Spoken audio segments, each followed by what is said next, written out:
Assalamualaikum warahmatullahi wabarakatuh. Saya dari kelompok 5, perkenalkan nama saya Yosefa Maria dengan NIM 250701501120.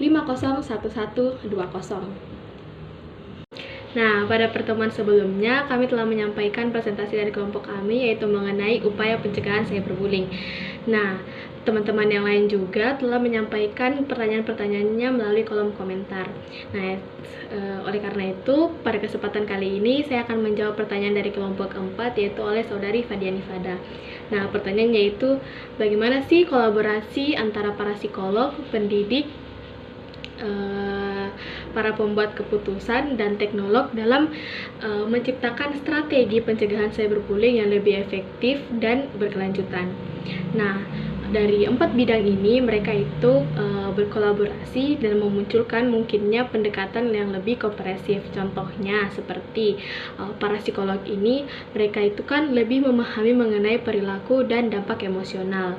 Nah, mereka ini dapat menggunakan konsep modeling atau observasi dalam membentuk model edukatif yang berbasis pada social learning theory dan moral assessment.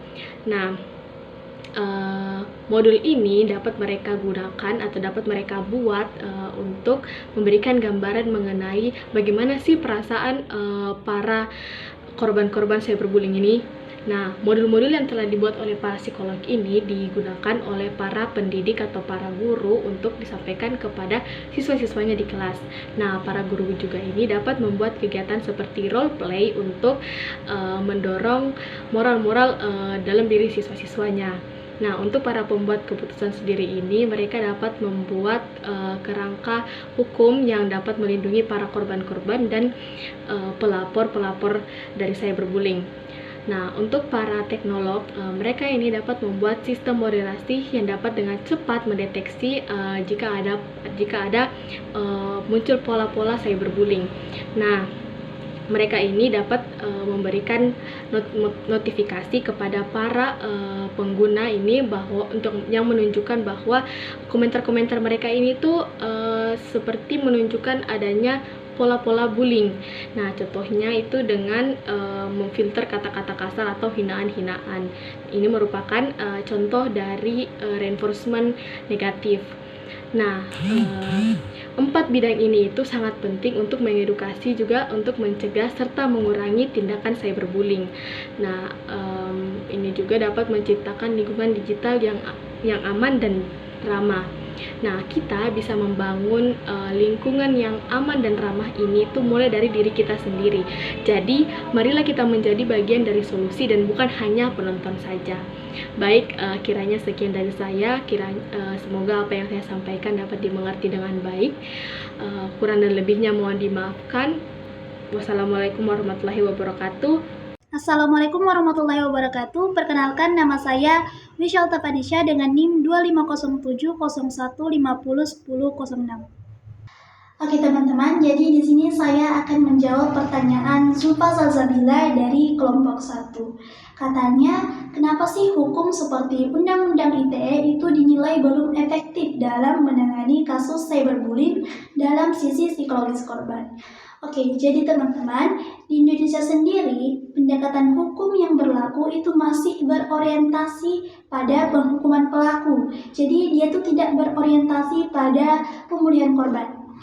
Banyak kasus berhenti pada aspek legal tanpa dukungan rehabilitasi mental, padahal dalam perspektif psikologi, korban cyberbullying itu sering mengalami trauma psikologis seperti kecemasan sosial serta penurunan konsep diri seperti yang dikatakan oleh Santro.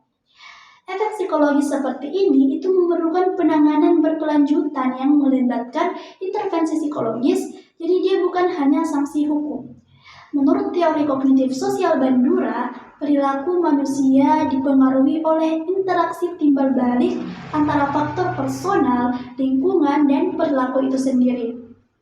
Artinya, pemulihan korban itu tidak cukup dilakukan dengan menghukum pelaku, tetapi juga harus mengubah lingkungan sosial dan memperkuat mekanisme coping korban.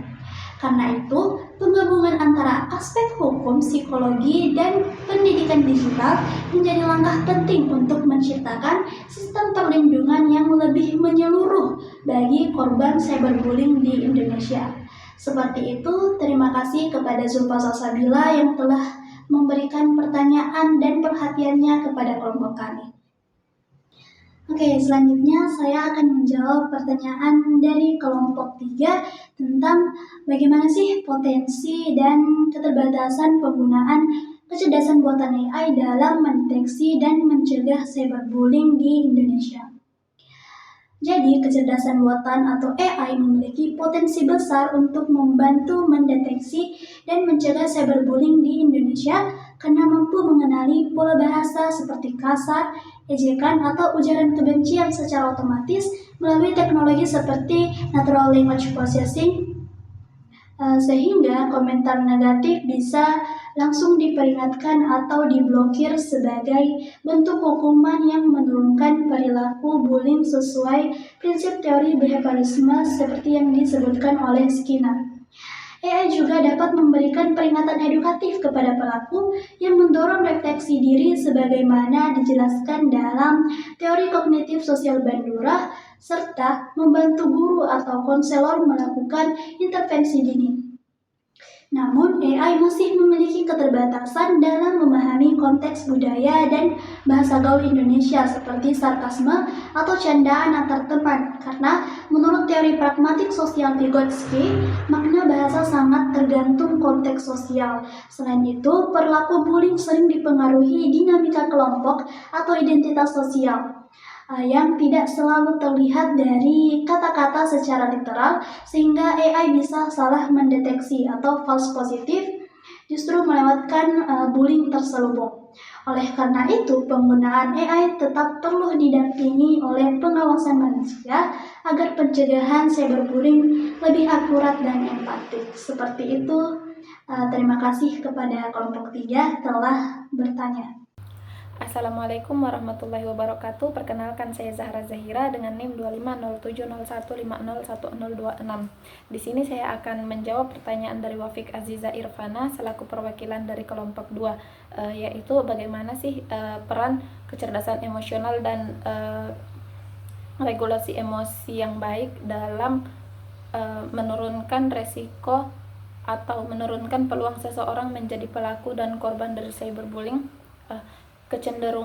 Kecerdasan emosional dan regulasi emosi yang baik memainkan peran ganda yang krusial sebagai benteng pertahanan alami terhadap cyberbullying. Bagi calon pelaku, kedua kemampuan ini berfungsi sebagai rem internal dalam dirinya. Seseorang dengan kecerdasan emosional yang baik dapat memahami perasaan orang lain, terutama seseorang dengan rasa empati yang tinggi. Tentu saja seseorang dengan rasa ini dapat membayangkan rasa sakit yang dialami oleh korban dari perbuatan cyberbullying tersebut, sehingga akan mengurangi resiko terjadinya pelaku. Sementara regulasi emosi yang baik membantunya untuk mengelola amarah, frustrasi, dan kecemburuan dengan sehat, alih-alih melampiaskannya menjadi agresi di dunia maya atau di dunia digital. Dia akan mampu menahan diri untuk tidak memposting konten berbahaya sekalipun sedang emosi. Think before you click. Di sisi lain, bagi korban atau calon korban, kedua kemampuan ini berfungsi sebagai perisai dan alat pemulihan. Mereka menjadi lebih tangguh dalam menghadapi cercaan karena mampu mengatur reaksi emosional mereka. Tidak mudah terpancing untuk membalas yang justru akan memperkeruh atau memperburuk suasana. Mereka akan memilih tindakan yang lebih positif. Mereka juga lebih cerdas dalam membaca situasi sosial yang berbahaya dan lebih luas dalam mencari dukungan serta strategi coping yang positif. Pada intinya, menguatkan kecerdasan emosional dan mengelola regulasi emosional yang baik bukan hanya untuk mencegah seseorang untuk menjadi pelaku, tetapi juga membekali individu dengan ketahanan psikologis agar tidak mudah terjatuh atau terlalu lama terpuruk jika menjadi korban dari cyberbullying tersebut. Sekian jawaban dari saya sebagai perwakilan dari kelompok 5. Terima kasih. Wassalamualaikum warahmatullahi wabarakatuh.